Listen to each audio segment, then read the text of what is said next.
वो पाकिस्तान को रिप्रेजेंट कर सकता हो और पाकिस्तान के लिए कामयाबियाँ लेके आ सकता हो, वो हमारे साथ ऑन बोर्ड रहेगा। डिपार्टमेंट की आपने जहाँ तक बात की, अनफॉर्चुनेटली पिछले 5 साल डिपार्टमेंट तो टोटली बंद थे, तब भी तो इन बच्चों का रोज़गार नहीं चला ना। तो हम लोग तो एक इनिशिएटिव ले रहे हैं इन अ वे कि हम लोग इन बच्चों को ऑन बोर्ड करें। अगर कोई बच्चा अच्छा खेलता तो ये एक सिस्टमेटिक लिया कि 1 साल की उसकी परफॉर्मेंस रिव्यू की जाएगी। अगर वो रिव्यू में स्टैंड अप करता है तो वो हमारे साथ कंटिन्यू रहेगा। There is no age limit, ये मैं पहले आपको क्लियर कर दूँ, the age limit is not an issue. Issue is the performance, के परफॉर्मेंस क्या है, बेहतरी आ रही है या नहीं आ रही। तो उन बेसिस पे हम ये नहीं करेंगे जी जो 25 साल का उसको फारिग कर दिया। क्यों 25 साल के लड़के को फारिग कर दिया? जिसने 4-5 साल लगा के इतनी मेहनत की, उसको अगर हम 25 साल की उम्र में फारिग कर देंगे तो उसको देखा देखी नीचे वालों के भी ये जहन में चीज़ रहेगी, तो कभी वो भी स्पोर्ट्स नहीं खेलेंगे। तो this is white an issue. और हम देखते हैं कि पंजाब पूरे पाकिस्तान में आप खुद भी स्कूल कॉलेज यूनिवर्सिटी क्रिकेट खेले हैं, स्कूल कॉलेज यूनिवर्सिटी में स्पोर्ट्स का कल्चर ऑलमोस्ट खत्म हो चुका है। कोई ऐसे इकदाम करने जा रहे हैं कि हमारे स्कूल्स में दोबारा से स्पोर्ट्स शुरू हो कॉलेज यूनिवर्सिटी? बिल्कुल हो रहा है जी। हम लोगों ने बिल्कुल बात कर रहे हैं, जितने भी हमारे ये HSE है उनसे हमारी बातचीत चल रही है। हम लोग एक प्लान के तहत चलना चाह रहे हैं उनके साथ भी, क्योंकि देखिए पहली बात यह है कि जब हम यहाँ पे आए थे देयर वाज नो डायरेक्शन सिर्फ इतनी थी कि जो पंजाब स्पोर्ट्स बोर्ड में स्पोर्ट्स होती है और आपने वो जाके स्पोर्ट्स करानी है। लेकिन जब हमने ऑन बोर्ड आए थे तो हमें चीफ मिनिस्टर साहब ने साफ कहा था कि हम चाहते हैं कि जो स्पोर्ट्स का लेवल है उसको भी हम ग्रो करें और आने वाले वक्तों में हमें बेहतरी नज़र आनी चाहिए। सो उसकी वजह से हमारे सबसे बड़ा इशू ये है कि जी देखिए आजकल हमारे सिवाय कुछ यूनिवर्सिटीज़ के या 1-2 कॉलेज के इसके अलावा जो हमारे कॉलेजेस हैं, जो हमारे स्कूल्स हैं, वो बड़े लिमिटेड 3 कनाल 4 कनाल, जहाँ पे तो ग्राउंड भी नहीं है कि आपको ग्राउंड की फैसिलिटीज़ हो जाके आप बच्चे खेल सकें। ये सबसे बड़ा एक रीज़न है जिसकी वजह से हमारी जो अंडर 16 या हमारे अंडर 15 जो हमारे बच्चे आते थे जो स्कूल कॉलेजेस में खेलते थे, उनके पास वो जगह ही नहीं है, वो फैसिलिटीज़ ही नहीं है, तो वो किस तरीके से खेलेंगे। इसीलिए अब हम लोग आगे जाके ये भी करने की कोशिश करेंगे जितने भी स्कूल्स हैं जिनमें टैलेंट है या लिमिटेड है, क्योंकि पंजाब स्पोर्ट्स बोर्ड की इतनी फैसिलिटीज़ हैं। सो गोइंग फॉरवर्ड हम लोग उन लोगों के साथ मीटिंग्स कर रहे हैं और हमारी मीटिंग्स प्लान है जिधर हम उन स्कूलों को कहेंगे कि आप आके अपने बच्चों को हमारी फैसिलिटीज़ पे लेकर आएँ, ताकि वो आके हमारी फैसिलिटीज़ यूज़ करें और एटलीस्ट बच्चों में वो जो इंटरेस्ट है स्पोर्ट्स का वो बढ़े। सो बेसिकली 3-4 महीने में या 5-6 महीने में हम लोग इतनी सारी चीज़ों को इकट्ठे नहीं वो कर सकते थे, लेकिन जो हम कर सकते हैं उसको हम स्टेप बाय स्टेप लेके चल रहे हैं और आने वाले वक्त में इसको और तरीके से लेके चलते रहेंगे हम लोग। इसी में थोड़ा सा ऐड कर दूं कि हमारा जब अंडर 16 होता है तो हम सेक्रेटरी स्कूल को ख़त लिखते हैं और तमाम एसोसिएशंस को जो उस गेम की हों उनको ख़त लिखते हैं कि हमारा ओपन ट्रायल है तो आप अपने बच्चों को भेजें।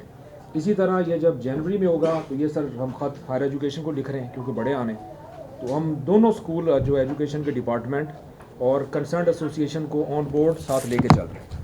जी आप कुछ कहना चाह रहे हैं? जी सर, सबसे पहले तो मानिए पंजाब ओलंपिक की टीम बने या पंजाब स्पोर्ट्स बोर्ड की या पंजाब हॉकी एसोसिएशन की ज़ेर तमाम कोई भी टीम बने तो मोस्टली फैसलाबाद, लाहौर, मुल्तान ये टीमें जीती हैं। तो उसमें तो ऑलरेडी पहले से डिपार्टमेंट के प्लेयर्स भी मौजूद होते हैं। तो क्या जब ये ट्रायल्स होंगे, ये सिलेक्शन होगी जो अभी आप जनवरी में इवेंट कराने जा रहे हो, क्या उनमें जो डिपार्टमेंटल प्लेयर हैं उनको परमिशन होगी खेलने की या नहीं होगी?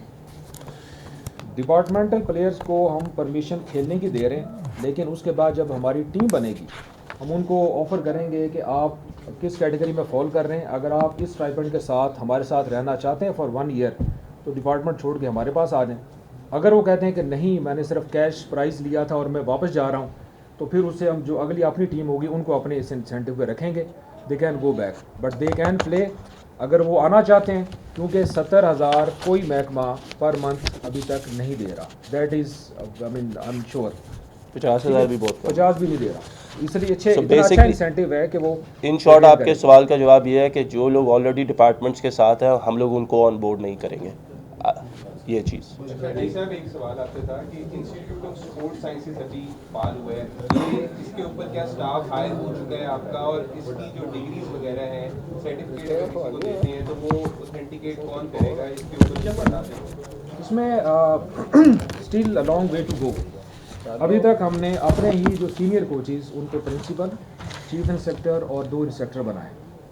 हमने जो फैकल्टी हायर की है वो मार्केट से हमें 2 द बेस्ट मिले हैं वो किए हैं, और हमने जैसे स्ट्रेंथनिंग एंड कंडीशनिंग का कोर्स, फर्स्ट एड का कोर्स, आपका बेसिक जो प्लेयर डेवलपमेंट का कोर्स, इस तरह की शुरू की। 2 चीज़ें हैं अभी इसी महीने SNE जाती है फाइनेंस डिपार्टमेंट को, तो हम अपने इस इंस्टीट्यूट की रिक्वेस्ट भेजेंगे फाइनेंस में कि प्रिंसिपल से नीचे तक जितनी हमारी एसेंशियल सीट्स हैं उनकी क्रिएशन के लिए रिक्वेस्ट भेजेंगे। दूसरी बात, सर्टिफिकेशन का ये बड़ा अहम सवाल है।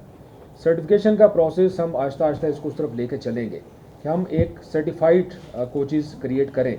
अभी जो डिप्लोमा, जो इनको हम कोर्स का सर्टिफिकेट दे रहे हैं, that is signed by the principal and DG, हम उससे नीचे सिग्नेचर नहीं दे रहे। उसका कोर्स का एक सिलेबस होता है, जब दो बंदों के साइन से होता है तो उसकी कुछ ना कुछ वर्थ ज़रूर है कि स्पोर्ट्स बोर्ड पंजाब की तरफ से एक आपको सर्टिफिकेट मिल रहा है, पैसे भी बढ़ा दिए लेकिन आपने। प्रॉपर सर्टिफिकेशन हम उसकी तरफ काम कर रहे हैं। It will take some time. पैसे भी आप लोगों ने जो बढ़ाए हैं वो भी बता दें। डीजी जो साहब, अनाउंस नेशनल हॉकी स्टेडियम कौन सा सर? सब जो कोचिंग करेंगे लेवल 1 लेवल 2 कोचिंग कोर्सेज जी, हम जो एक छोटा सा मैं और चीज़ बता दूं, हमने बोर्ड में कोचेज़ हायर करने थे, बड़ा इंटरेस्टिंग, जिससे हम इस इंस्टीट्यूशन की तरफ आए। हमने उसका क्वालिफिकेशन क्राइटेरिया बनाने की कोशिश की कि कौन सा कोच है जिसको हम हेड कोच लगाएं किसी डिसिप्लिन में, कौन सा ऐसा बंदा हो जिसको हम कोच लगाएं और जूनियर कोच लगाएं। हमें कोई क्राइटेरिया नहीं मिला। हमारे पास बोर्ड में ऐसे कोचेज़ हैं जिनकी 50,000 तनख्वाह भी है और 25 भी है। किस बेस पे है, हमें कोई क्राइटेरिया नहीं मिला।